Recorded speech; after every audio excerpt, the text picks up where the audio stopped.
حرام اور حلال نہ دیکھے، اور خرچ کرنے میں بھی جو طریقے اللہ نے بتائے ہیں اس طریقے سے خرچ نہ کرے، تو پھر اس کے مال میں شیطان اس کا شریک بن جاتا ہے۔ محنت کے کاموں میں اس کا کوئی حصہ نہیں ہو سکتا۔ ہاں، جرم کا کام ہو، گناہ کا کام ہو اور حرام کام ہو، اس کے جو بھی برے نتائج ہیں اس میں وہ حصہ دار قیامت کے دن تو بنے گا، لیکن دنیا میں انسان ہی اس کے اشاروں پر بیوقوف بنتا رہے گا، اور اسے ایسا لگے گا کہ جیسے یہ سب کچھ وہ کاروبار صرف اسی کا ہے، لیکن اس میں شیطان اس کا شریک ہو جاتا ہے۔ اسی طرح اولاد تو انسان کی ہی ہوگی، لیکن اگر اس کو پالنے پوسنے کے سارے طریقے شیطانی ہوں گے، نماز کے لیے بچے کو اٹھایا نہیں جائے گا لیکن اسکول جانے کے لیے اٹھایا جائے گا، نماز کی تاکید نہیں کی جائے گی کہ بڑے ہو کے تو پڑھ ہی لے گا، اتنی سردی میں کون اٹھائے بچوں کو، بڑا تکلیف ہوتی ہے۔ ہاں، اسکول بھیجتے ہوئے 6 بجے بھی اٹھا دیا جائے گا، بستروں سے نکال دیا جائے گا، کیونکہ بھائی اس سے تو دنیا کی کامیابی حاصل ہونی ہے، بچے پیچھے رہ جائیں گے، اچھی نوکریاں نہیں ملیں گی، کیسے فیوچر ان کا بنے گا۔ ہاں، نماز کے لیے یہ بڑا ترس آتا ہے، دل میں بڑا رحم آتا ہے، سو رہے ہیں کیسے بستر سے نکالیں۔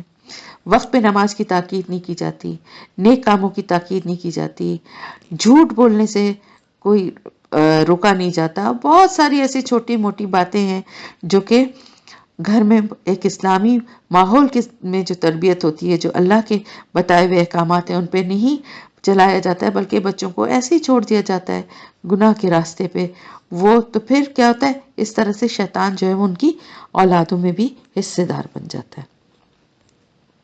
تو شیطان کے اشاروں پر وہ اپنی اولاد کو گمراہی اور بد اخلاقی کی تربیت دیتے رہتے ہیں، اور سمجھ یہ ہوتے ہیں کہ بڑا کامیاب بنا رہے ہیں ہم اپنے بچے کو۔ تو پھر ایسی اولاد کا باپ صرف وہ انسان نہیں ہوتا، بلکہ شیطان بھی اس کا باپ بن جاتا ہے، اس میں شریک ہو جاتا ہے۔ استغفر اللہ۔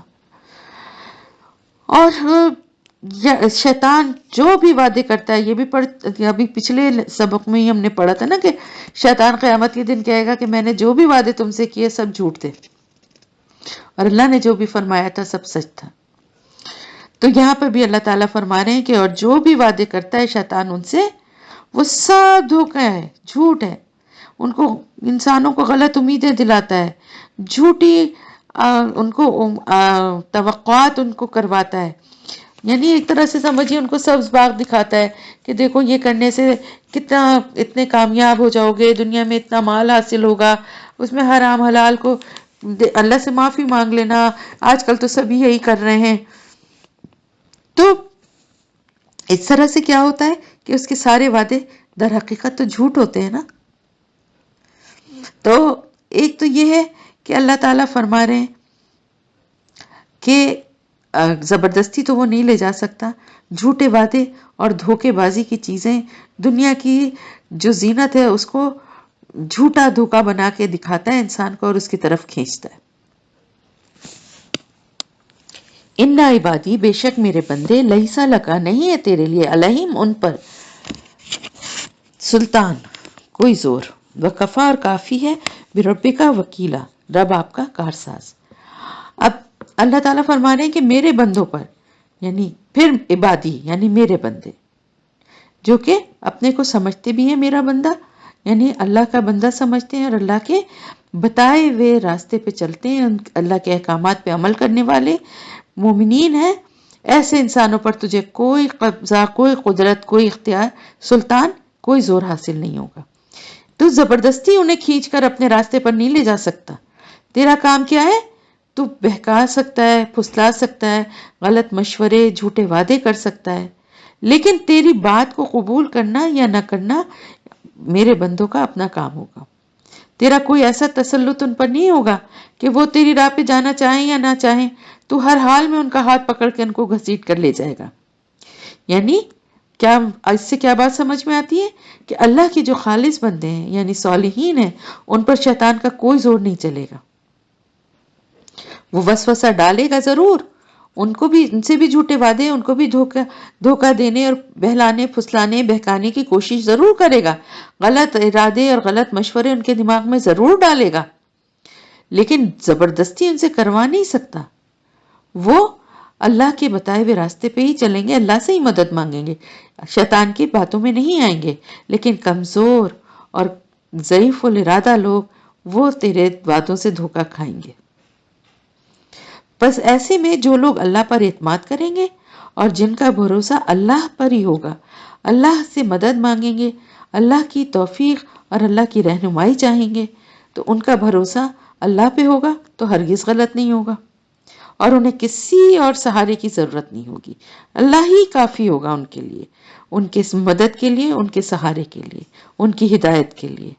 لیکن جن کا بھروسہ اپنی طاقت پہ، اپنے اوپر بہت زوم ہوگا، اور یا اللہ کے سوا کسی اور پر ہوگا، تو وہ اس آزمائش سے جو ہے خیریت سے گزر نہیں سکیں گے، اس شیطان کے جال میں آ کے ہی رہیں گے۔ ربکم، رب تمہارا، الذی، وہ ذات ہے جو یسجی لکم، چلاتا ہے تمہارے لیے، الفلکا، کشتیوں کو، فی البحری، سمندر میں، لتبتغوا، تاکہ تم تلاش کرو، من فضلہ، اس کے فضل سے، انہو، یقیناً وہ، کانا ہے، بکم، ساتھ تمہارے، رحیمہ، نہایت رحم کرنے والا۔ اب اللہ تعالیٰ فرما رہے ہیں کہ وہ رب جو کہ تمہارے لیے تمہارا وکیل ہے، تمہارا کارساز ہے، وہی تمہارے لیے کافی ہے، کیونکہ وہی تو ہے، وہی ذات تو ہے جس نے تمہارے لیے کشتیوں کو سمندر میں چلایا تاکہ تم اس کا فضل تلاش کرو۔ اب آپ یہ دیکھیں یہ کتنی بڑی اللہ کی رحمت ہے کہ سمندر ہے جو کہ زمین کے یعنی بہت بڑے حصے پہ جو ہے وہ پانی ہے نا۔ اب وہ پانی تو بالکل بے مقصد ہوتا نا، لیکن اللہ نے اس میں کیا کیا ہے، اس میں ایک تو غذائی سورس ہے، اور اس میں سے بہت ساری قیمتی چیزیں بھی نکلتی ہیں، لیکن مینلی تو غذا کا ایک بہت بڑا سورس ہے نا۔ آپ کو معلوم ہے بہت دنیا کی بہت بڑی آبادی ہے، فار ایسٹ ہے، یہ بنگال ہے، یہ جتنے کوسٹل جتنے کنٹریز اور ایریاز ہیں، ان کا میجر جو کھانے پینے کا جو دار و مدار ہے وہ سمندر کی سے نکلی ہوئی غذا پر ہے۔ سمندر کی ویڈز بھی کھاتے ہیں وہ لوگ، اور اسی طرح وہ مختلف جانور بھی سمندر کے کھاتے ہیں، تو بہت بڑا ایک غذائی سورس جو ہے نا وہ سمندر ہے۔ تو یہ ہے اللہ کا وہ فضل جو کہ تلاش کیا جاتا ہے، اور یہ کس طرح وہ چلاتا ہے کشتیوں کو۔ سمندر میں کشتی کیسے چل سکتی ہے خود بخود؟ اللہ کی رحمت سے، سمندر کی لہروں پہ ہوا کے زور سے اللہ ایسی ہوائیں چلاتا ہے جس سے کہ کشتی آگے بڑھتی ہے، ورنہ کشتی ایک ہی جگہ کھڑی رہے، سمندر میں گہرے پانیوں کی طرف جا ہی نہیں سکتی، تو کیسے یہ سارے فائدے حاصل نہیں ہو سکتے نا اتنے زیادہ جیسے کہ ہو رہے ہیں۔ تو یہ اللہ کی کتنی بڑی رحمت ہے کہ بے شک وہ تمہارے لیے بہت رحیم ہے۔ تمہیں نظر نہیں آتا کتنی بڑی اللہ کی رحمتیں ہیں تمہارے ساتھ؟ وَإِذَا، اور جب، مَسَّکُم، چھو جاتی ہے تم کو، الدُّرُّ، تکلیف، فی البحری، سمندر میں، دلہ، گم ہو جاتے ہیں، من تدعونا، جن کو تم پکارتے ہو، الا ایاہ، سوائے اس کے، فلما، پھر جب، نجاکم، وہ نجات دیتا ہے تمہیں، الی البری، طرف خشکی کے، عارضتم، تم اعراض کرتے ہو، تو تم اعراض کرتے ہو، وکانا، اور ہے، الانسان، انسان، کفورا، بڑا ناشکرا۔ اب اللہ تعالیٰ فرما رہے ہیں کہ جب یہ بھی پہلے موضوع آ چکا ہے کہ جب کبھی سمندر میں پھنس جاتے ہیں، کسی طوفان میں، کسی کئی راستہ بھٹک گئے، کشتیاں پھنس گئی ہیں، تو کیا کرتے ہو تم؟ اس وقت تمہیں کون یاد آتا ہے؟ صرف اللہ یاد آتا ہے، سب بھول جاتے ہو تم، یہ جھوٹے معبود اور یہ سہارے اور یہ پیر اور فقیر اور بزرگ اور بت سب بھول جاتے ہیں اور اللہ کو پکارنا شروع کر دیتے ہیں، اللہ سے مدد مانگتے ہیں۔ اس کا مطلب ہے نا کہ تم سمجھتے ہو کہ وہی تمہاری مدد کر سکتا ہے، تمہیں پتہ ہے، لیکن پھر کیا ہوتا ہے کہ جب اللہ تعالیٰ تمہیں نجات دے دیتا ہے اور تم خشکی کی طرف آ جاتے ہو تو تم فوراً اعراض برتتے ہو اور جا کے کسی بت پہ چڑھاوا چڑھا دیتے ہو، کسی پیر فقیر کی کسی درگاہ پہ جا کے قربانیاں، نذر نیازیں دینے لگتے ہو، جبکہ بچانے والی ذات اللہ کی ہے، اللہ کی کا شکر ادا کرنے کے بجائے تم اس میں دوسروں کو شریک ٹھہرانے لگتے ہو۔ اس کی وجہ یہ ہے کہ انسان جو ہے وہ بڑا ہی ناشکر ہے۔ افامنتم، کیا بے خوف ہو گئے ہو تم؟ ان یخسفا کہ وہ دھسا دے، بکم تمہیں جانب البری خشکی کی جانب یا خشکی کی طرف، اور یرسلا یا وہ بھیج دے علیکم تم پر حاسبا پتھر برسانے والی بارش، ثم لا تجدو پھر نہ تم پاؤ گے لکم اپنے لیے وکیلا کوئی کارساز کوئی بچانے والا۔ یعنی اللہ تعالیٰ جب تمہیں نجات دلا دیتا ہے یعنی جب تم پھنستے ہو سمندر میں، تمہاری کشتی پھنس جاتی ہے کسی طوفان یا کسی مشکل میں، تو تمہیں پتہ ہے کہ اللہ کے سوا تمہیں کوئی بچانے کی قدرت نہیں رکھتا، اور تم کو جب اللہ تعالیٰ اس طوفان اور آزمائش سے مشکل سے بچا دیتا ہے تو پھر تم خشکی پہ آتے ہی یا جان بچتے ہی تم فوراً جو ہے دوبارہ سے ان شریکوں کی طرف دوڑتے ہو، کیونکہ تم ناشکرے ہو۔ تمہیں کیا خوف نہیں ہے اس بات کا کہ وہ تمہیں خشکی میں دھسا دے؟ یعنی خشکی پہ آ کے تم یہ سمجھتے ہو کہ اب تم بچ گئے، اب تمہیں کوئی نقصان نہیں پہنچ سکتا، اللہ کی قدرت سے آگاہ نہیں ہو؟ جس طرح سے سمندر یا پانی میں وہ تمہیں ڈبو سکتا ہے، زمین میں بھی ڈبو سکتا ہے دھسا کے، اس کے لیے یہ کچھ مشکل نہیں ہے کہ وہ تمہیں زمین میں دھسا دے۔ سمندر میں بھی تو اسی طرح جو ڈوبنا ہے وہ دھسانا ہی ہے نا ایک طرح سے۔ تمہیں اس بات کا خوف نہیں آتا؟ بے خوف ہو گئے ہو تم کہ جو تمہیں سمندر میں ڈبو سکتا تھا وہ خشکی پہ بھی دھسا سکتا ہے، یا پھر وہ یہ بھی کر سکتا ہے کہ تمہیں پتھر برسانے والی تم پر کوئی بارش لا دے، جیسے قوم لوط پر آئی تھی، ابراہا پہ آئی تھی، پتھر کنکریاں برسی تھی نا، اس ابراہا کے اوپر تو خیر پرندے لے کر آئے تھے، لیکن قوم لوط پہ تو آسمان سے برسی تھی پکی ہوئی مٹی کی کنکریاں۔ پھر نہ تم اپنے لیے کوئی بچانے والا نہیں پا سکتے اللہ کے سوا، یعنی ابھی ایک دفعہ اللہ سے مدد مانگی ہے اور پھر تم اسی طرف پلٹ گئے ہو، تو اللہ اگر دوبارہ تمہیں اس طرح سے تباہ کر دے، زمین پر تمہیں دھسا دے یا تمہارے اوپر عذاب بھیج دے، تو آپ کس کو بلاؤ گے اللہ کی نافرمانی کرنے کے بعد؟ امن تم یا تم بے خوف ہو گئے ہو کہ این یعیدکم کہ وہ لوٹائے تمہیں فیہ اس میں تارۃ اخری دوسری مرتبہ، فیرسلا پھر وہ بھیجے علیکم تم پر قاصفن گرجنے والی توڑنے پھوڑنے والی من الريح ہوا میں سے، فیغرقکم پھر غرق کر دے تمہیں بما بوجہ اس کے جو کفر تم ناشکری کی تم نے، ثم پھر لا تجدو نہ تم پاؤ لکم اپنے لیے علینا ہمارے مقابلے پر بھی ساتھ اس کے تبیہ کوئی پیچھا کرنے والا۔ یعنی یا تو وہ تمہیں زمین میں دھسا دے یا تم پر پتھروں کی بارش برسا دے، یا پھر یہ بھی کر سکتا ہے، اس سے بھی تم بے خوف ہو گئے ہو کہ وہ تمہیں دوبارہ لوٹا دے، یعنی تارۃ اخری۔ تارۃ اخری کا مطلب یہ کہ دوسری مرتبہ جانا، یعنی سمندر میں پھر دوبارہ کبھی تمہارا جانا ہو، یعنی تم بچ کے آ گئے، اللہ نے تمہیں بچا لیا، اور آنے کے بعد خشکی پہ تم نے دوبارہ سے وہی اپنی شرکیہ عقائد جو ہیں ان کی طرف لوٹ گئے اور اپنے ان خود ساختہ معبودوں کو ہی چڑھاوے چڑھانے لگے اور بے خوف ہو گئے، کیونکہ فوری عذاب تم پر نہیں آیا، اللہ نے نہیں تمہیں برباد کیا، نہیں تمہیں تباہ کیا، ڈھیل دے دی، لیکن پھر دوبارہ تمہارا اسی طرح سے کسی اور سمندر پہ کسی اور وقت میں تمہارا سفر ہوا۔ ایسا ہوتا ہے نا کہ جن لوگوں کا سمندروں پہ آنے جانے کا سلسلہ ہوتا ہے، یا بعض دفعہ اتنا زیادہ فریکوینٹ نہیں بھی ہوتا، سال میں 6 مہینے میں، کئی کئی سال کے بعد بھی ہوتا ہے، تو اللہ تعالیٰ ایسے موقع پہ کہ جب دوبارہ تم سمندر میں پھنسے ہو، اس وقت تم پر ایسی ہوا بھیجتے جو توڑ پھوڑ دے، تم توڑنے پھوڑنے والی ہو، تو اللہ پاک اس وقت ایسی ہوا کو بھیجے کہ تمہاری کشتی کو بھی توڑ پھوڑ دے اور تمہیں غرق کر دے، اس وجہ سے کہ تم نے ناشکری کی تھی۔ تمہیں ایک دفعہ بچایا تھا اللہ نے، تو بجائے اس کے کہ اس کا شکر ادا کرتے، اپنے شرک سے اور اپنے گناہ کے جو عقائد تھے ان سے باز رہتے، تم نے کیا کیا؟ تم نے اللہ کا انکار کیا اور دوبارہ اپنی کفر کی روش پہ لوٹ گئے، تو اب اللہ تعالیٰ تمہیں موقع ہی نہ دے اور غرق کر دے تمہیں تمہاری اس ناشکری کی وجہ سے۔ ایسے موقع پر تم کس کو اپنے لیے ایسا پاؤ گے کہ جو اللہ کے مقابلے پر جو تمہارا پیچھا کرے، یعنی کوئی ایسا پیچھا کرنے والا، یعنی ایسا ہوتا ہے نا کہ اگر کسی کو نقصان کوئی پہنچتا ہے یا کسی کو کوئی مارتا ہے تو اس کے پیچھے اس کے گھر والے، اس کے دوست یا کوئی اس کا بدلہ لینے کے لیے آ جاتے ہیں کہ کیوں مارا.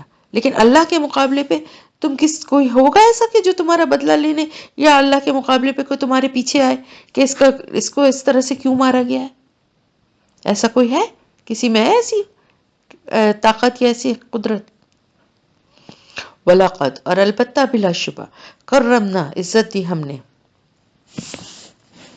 بنی آدم کو، وَحَمَلْنَاهُمْ، اور سوار کیا ہم نے انہیں، فی البری، خشکی میں، والبحری، اور سمندر میں، وَرَزَقْنَاهُمْ، اور رزق دیا ہم نے انہیں، من الطیبات، لذیذ کھانے، پاکیزہ چیزیں، یعنی پاکیزہ اور اچھے مزیدار لذیذ چیزیں کھانے پینے کی. وَفَضَّلْنَاهُمْ، فضیلت دی ہم نے انہیں، علی کثیرن، کثیر تعداد پر، ممن، ان میں سے جو، خلقنا، پیدا کیے ہم نے، تفضیلا، فضیلت دینا. اور البتہ بلا شبہ ہم نے عزت دی بنی آدم کو. عزت دی نا، کیا عزت دی؟ اشرف المخلوقات بنایا. اس دنیا پہ ہمیں سب سے برتر مخلوق بنایا. یہ ہم نے خود سے کہا، ہم اس قابل تھے؟ ہمیں یہ عزت کس وجہ سے ملی؟ کیونکہ اللہ نے ہمیں دی. اور پھر ہمارے لیے اللہ پاک نے کیا کیا انتظام کیے؟ ہم اللہ، سوار کیا ہم نے انہیں خشکی میں اور سمندر میں، یعنی انہیں سواریاں دی. کیا سواریاں دی؟ خشکی میں کیا سواریاں دی؟ یعنی یہ گاڑیاں اور یہ ٹرین اور یہ چیزیں تو بعد میں بنی ہیں نا. اللہ نے تو شروع سے دی ہیں سواریاں، جانوروں کی شکل میں، گھوڑے، اونٹ، گدھے، خچر، یہ سب کیا ہے؟ یہ سب سواریاں ہیں جو خشکی کی ہیں. اور سمندر میں کشتیاں. اور رزق دیا ہم نے انہیں پاکیزہ چیزوں میں سے، یعنی مزے مزے کے کھانے، پاک اور صاف، پھلوں کی شکل میں، اور زمین سے اگنے والے غلے کی شکل میں، اور گوشت اور انڈے، اور بہت ساری مختلف اللہ کی نعمتیں ہیں جو کہ اللہ نے پاکیزہ چیزیں کھانے کے لیے دی. اور ان سب سے بڑھ کر فضیلت دی ہم نے انہیں، کثیر تعداد پر، ان میں جو پیدا کیے ہم نے، فضیلت دینا. یعنی انسان کو نہ صرف یہ کہ یہ نعمتیں دی، بلکہ ان تمام مخلوقات میں کثیر تعداد پر، یعنی کائنات میں کتنی یہاں ہمیں زمین پہ مخلوق نظر آتی ہے نا، جانوروں کی شکل میں، پرندوں کی شکل میں، اور اس کے علاوہ اور بہت ساری اللہ کی مخلوقات ہیں، بہت سی اللہ کی تخلیقات ہیں. ان سب میں انسان کو اللہ نے فضیلت دی. کس طرح سے فضیلت دی؟ بہت ساری چیزوں میں. سب سے بڑی پہلی چیز کیا ہے؟ انسان کو عقل دی، شعور دیا. جانوروں کے پاس نہیں ہے، کسی کے پاس نہیں ہے عقل اور شعور. علم دیا، ہے کسی کے پاس علم؟ کسی جانور کے پاس. پھر اس کے بعد کیا دیا؟ بولنے کی صلاحیت دی، اپنی بات کو سمجھانے کی، اپنے جذبات کے اظہار کی، اپنی خوشی، غم، غصہ، تکلیف کو بیان کرنے کی. پھر اس کے بعد جسامت، مناسب اور موزوں. پوری کائنات میں کسی کی اور ایسی جسامت نہیں ہے. کوئی 4 پاؤں پہ چلتے ہیں، کوئی 2 پاؤں پہ چلتے ہیں، کوئی پیٹ کے بل چلتے ہیں. واحد انسان ہے جو اس طرح سے 2 پاؤں پہ چلتا ہے. اور آپ دیکھیں زیادہ تر جانوروں میں سب 4 پاؤں پہ چلنے والے ہیں. پرندوں میں 2 پاؤں پہ چلنے والے ہیں، لیکن وہ کس طرح سے چلتے ہیں؟